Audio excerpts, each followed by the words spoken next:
Sobat Maestro yang dikasihi oleh Tuhan, dalam Keluaran pasal 40 ayat 34 sampai 38 Alkitab mengatakan, lalu awan itu menutupi kemah pertemuan dan kemuliaan Tuhan memenuhi kemah suci, sehingga Musa tidak dapat memasuki kemah pertemuan sebab awan itu hinggap di atas kemah itu dan kemuliaan Tuhan memenuhi kemah suci. Apabila awan itu naik dari atas kemah suci, berangkatlah orang Israel dari setiap tempat mereka berkemah. Tetapi jika awan itu tidak naik, maka mereka pun tidak berangkat sampai hari awan itu naik. Sebab awan Tuhan itu ada di atas kemah suci pada siang hari, dan pada malam hari ada api di dalamnya, di depan mata seluruh umat Israel pada setiap tempat mereka berkemah. Saudara sekalian, Sobat Maestro yang dikasihi oleh Tuhan, pada ayat yang kita baca ini ada satu hal yang penting, di mana hadirat Allah, kemuliaan Tuhan memenuhi kemah suci yang dibuat oleh Musa.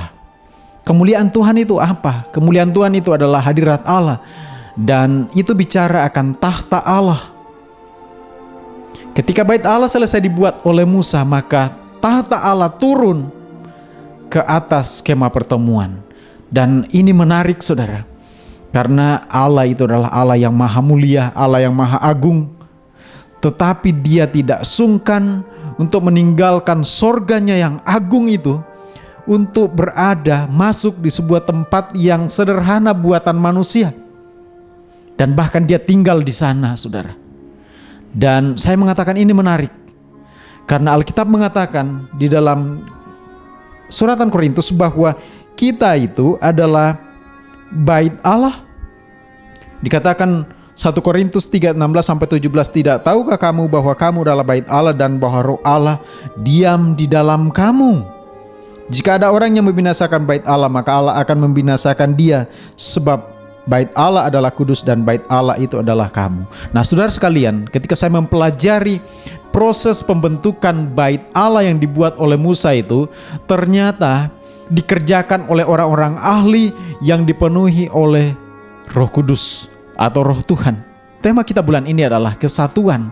Dan saya bicara ini bahwa kalau Anda dan saya ingin melihat kemuliaan Tuhan, hadirat Allah turun di hidupmu, turun di keluargamu, turun di gerejamu, turun di perusahaanmu, dan turun di persekutuanmu, dan turun di mana saja yang kau berada, maka hal pertama yang Anda dan saya harus buat adalah bangunan bait Allah di hidupmu harus terbentuk. Dan rupanya bangunan bait Allah di hidup kita itu tidak dikerjakan seorang diri. Pada Kitab Keluaran kita menemukan ada orang-orang yang dicatat di sana. Mereka itu orang ahli. Ada Bezaleel, ada juga Aholiab, yang tentu saja dibantu oleh orang-orang lain. Tetapi sekalipun mereka adalah orang-orang ahli, orang-orang pintar, kata Alkitab, saudara, tetapi Aholiab tidak mengatakan kepada Bezaleel, nggak usah lah, gua bisa aja. Atau sebaliknya, Bezaleel mengatakan, ya saya sudah jago, saya dipilih Tuhan, saya dari suku Yehuda, kamu dari suku Dan. Udahlah, cukup suku Yehuda saja. Tidak, saudara.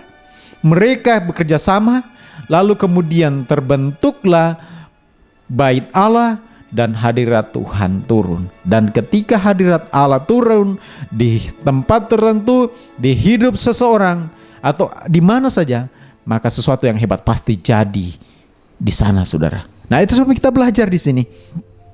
Kita ini adalah bangunan bait Allah.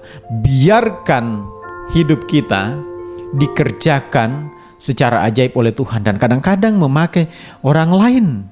Alkitab mengatakan dalam Amsal bahwa besi menajamkan besi, manusia menajamkan sesamanya. Kerap kali Tuhan memakai orang lain untuk membentuk hidup kita menjadi bait Allah. Nah, itu sebabnya ketika engkau sehari-hari ini mengalami sebuah proses, jangan katakan itu Tuhan sedang murka, Tuhan sedang marah kepada saya. Itu adalah cara Allah yang sedang memproses Anda untuk kemudian ketika hidupmu terbentuk, tiba-tiba hadirat Allah boom turun atas hidupmu, dan sesuatu yang hebat pasti jadi di hidup kita. Tetapi kalau saudara baca di 1 Korintus 3:16, saudara, dan 17 dikatakan bahwa jika ada orang yang membinasakan bait Allah, maka Allah akan membinasakan dia. Terjemahan yang lain, ketika ada yang merusak bait Allah, Allah akan merusak dia. Saudara, seringkali bangunan bait Allah yang diperuntukkan untuk turunnya hadirat Allah di sana dan berkat-berkat Allah dan keajaiban Tuhan di sana, ternyata tangan kita sendiri yang kita biarkan merobek, merusak, menghancurkan bait Allah. Dan tadi saya mengatakan bait Allah itu adalah hidup kita. Kerap kali hidup kita sendiri, bukan orang lain, tapi kita sendiri yang mengizinkan bait Allah itu rusak. Dengan cara bagaimana? Dengan cara kita tidak membiarkan proses itu selesai di hidup kita. Kita menolak proses Allah, sehingga kita teriak-teriak minta hadirat Allah, kita mohon tahta Allah turun, tapi tidak menjadi kenyataan, tidak jadi. Kenapa? Karena tangan kita sendiri yang merusak akan bait Allah itu.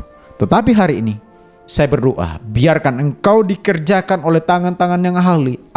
Dan siapa tangan yang ahli? Dia adalah pribadi Tuhan Yesus Kristus yang punya kehebatan untuk membentuk hidupmu secara utuh dan hidup saya secara utuh.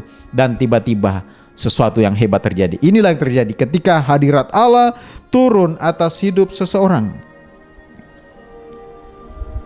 Saudara tahu bahwa ketika Salomo juga bangun bait Allah dan kemudian selesai tuntas, ada sesuatu yang hebat di sana. Alkitab mengatakan ketika imam-imam keluar dari tempat kudus, datanglah awan memenuhi rumah Tuhan sehingga imam-imam tidak tahan berdiri untuk menyelenggarakan kebaktian oleh karena awan itu. Sebab kemuliaan Tuhan memenuhi rumah Tuhan.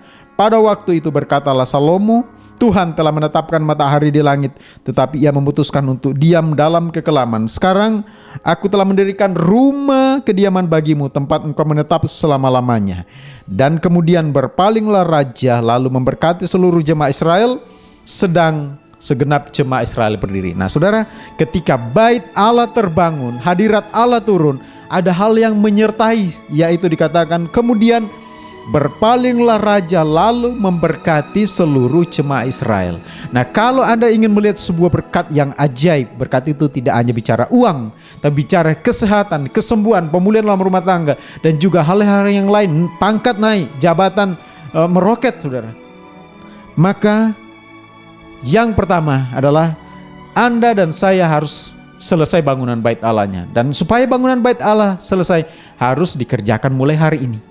Saya berdoa, biarlah hadirat Allah turun atas hidupmu dan berkat Allah tercurah secara ajaib dan indah di hidupmu. Saya tidak tahu apa menjadi pergumulanmu hari ini, tapi saya berdoa, biarkan hadirat Allah memenuhi dan tiba-tiba apa yang mustahil bagimu, tidak ada yang mustahil bagi Allah. Terimalah berkat Allah di dalam Kristus Yesus. Saya Pendeta Marlon Dorus Sepasulta, Gembala Sidang GMI Revival, mengundurkan diri. Tuhan memberkati kita sekalian.